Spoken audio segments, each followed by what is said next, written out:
In a new interview with Guitar World, Judas Priest guitarist Glenn Tipton has fired back at KKDOWNING, saying his accusations have gotten sillier and sillier, and I deserve to respond. Downing insinuated that he was the driving force behind Judas Priest until his departure in 2011. Tipton says this was not the case. Following KKDOWNING's departure from Judas Priest in 2011, his relationship with the band has been tumultuous to say the least. The guitarist quit prior to the band's Epitaph World Tour of 2011 and 2012. He cited an ongoing breakdown in his working relationships between himself, elements of the band, and management.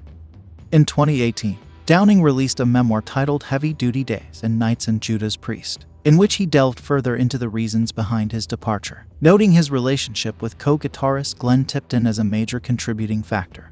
I never found Glenn to be particularly easy to get along with, Downing wrote. Very early on, I was fully aware of the limited conditions under which he operated. If you were going to relate to him, you would do so entirely on his terms. In the new issue of Guitar World, Tipton offers his side of the story and explains why, in his view, much of what's been said by Downing is both untrue and unfair. I never wanted to get into a public argument after KK left, he says. I never said a word, and I stuck to my guns for over 10 years. But there comes a point when you read things that have been said that are just crazy. It's time to say something, really, because he's saying things that he really shouldn't be saying. They aren't fair. He's insinuated that he was the driving force of the band.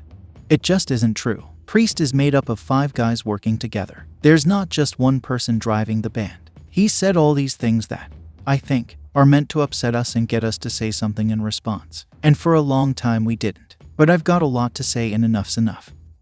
One of the more personal jabs Downing leveled at Tipton centered around his alcohol consumption. In the December 2021 interview with Guitar World, Downing claimed that Tipton's drinking before shows and in between songs was slowing us down. It made the rest of us feel insecure because it's just like if you drive in a car and somebody is drinking at the wheel. You just don't feel comfortable, he said. In Tipton's new Guitar World interview, he brands these claims as silly. Everyone knows it's not true, he says. Like I said, the fans aren't stupid, and they've seen me for 50 years playing around the world. I may have had a couple of beers on stage, but that's all. It's never affected the concert or my performance whatsoever, and he knows that. Elsewhere in the interview, Tipton says that he used to piece Downing's leads together in the studio. I did a lot of editing to make his lead breaks worthwhile, he says. I would never have talked about Ken that way. He continues, it's just that his accusations have gotten sillier and sillier, and I deserve to respond. He left the band. We couldn't convince him to stay. And then he accused me of taking 6 years off to write 2 solo albums. I only did the solo albums because we were inactive at the time, while Rob was doing his solo things. Glenn Tipton stepped back from touring with Judas Priest in 2008, after being diagnosed with Parkinson's in 2008. Though he joined the band on stage during their encore at Bloodstock Open Air in August last year. In December, frontman Rob Halford confirmed that Tipton would play on the next Judas Priest album. Thank you for tuning in, and please hit that like button, it's appreciated. Make sure that you subscribe for more rock-related content.